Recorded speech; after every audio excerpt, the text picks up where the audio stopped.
"I just want to see my balance," she said. The millionaire laughed.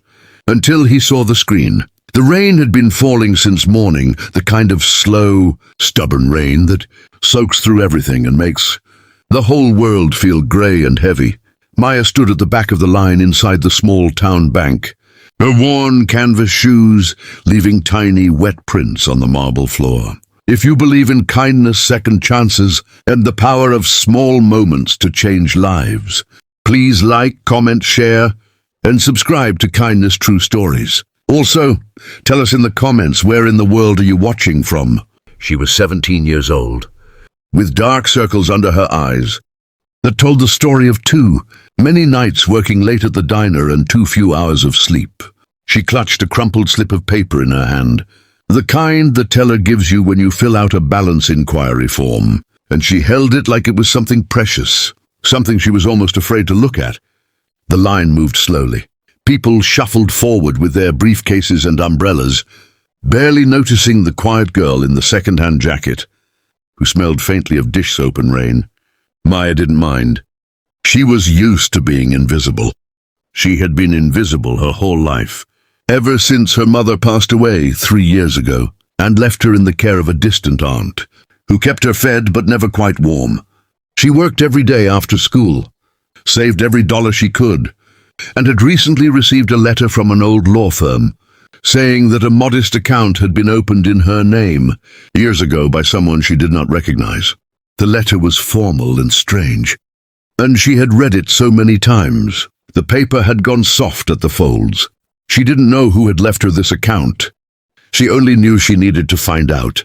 Standing 2 people ahead of her in line was a man who filled the room, the way rich people sometimes do, not with noise exactly, but with a kind of quiet certainty that everything around them exists for their convenience. He wore a charcoal coat that probably cost more than Maya's entire wardrobe, and he spoke on his phone in a low, satisfied voice about investments and quarterly returns. His name was Richard Harmon, and the town knew him well. He had built 3 hotels, owned half the commercial property on Main Street, and had a reputation for being sharp, efficient, and not particularly patient with people he considered beneath his time.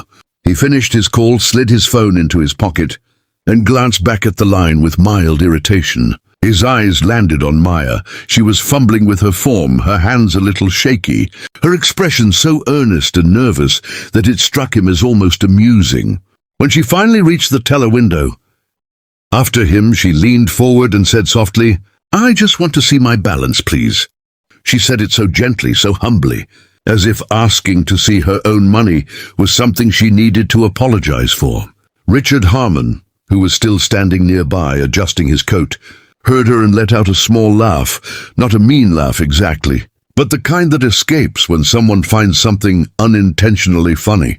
The teller, a kind woman named Sandra, with reading glasses on a beaded chain, smiled warmly at Maya and took her form.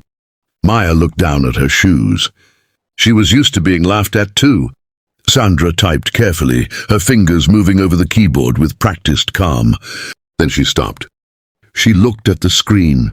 She looked at Maya. She looked at the screen again. Her expression shifted into something Maya couldn't quite read, something between surprise and tenderness. "Sweetheart," Sandra said quietly, "I'm going to need you to step into our private office for a moment." Maya felt her heart drop. She assumed she had done something wrong, filled out the form incorrectly, come to the wrong branch, made some foolish mistake that would embarrass her further. She followed Sandra through a side door, and without really meaning to, Richard Harmon watched them go. Something about the girl's face stopped him, a look of such pure, unguarded worry that it pricked something underneath all his expensive certainty. He told himself it was nothing. He waited for his own documents, but 5 minutes passed, then 10, and when the side office door opened again, Maya walked out with Sandra beside her, and Maya's face was completely different. She wasn't crying exactly, but her eyes were full, bright and overwhelmed, and her hand was pressed flat against her chest, like she was trying to hold something inside herself.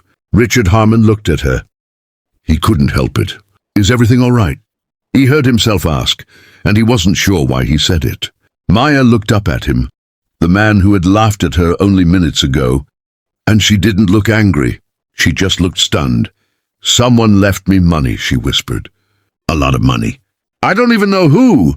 Sandra gently explained that the account had been opened 18 years ago by a man named Thomas Ellery, a detail that meant nothing to Richard Harmon but made Maya sit down in the nearest chair because Thomas Ellery was the name of the grandfather she had never met, the one her mother had lost contact with after a family argument decades ago, the one Maya had assumed wanted nothing to do with them.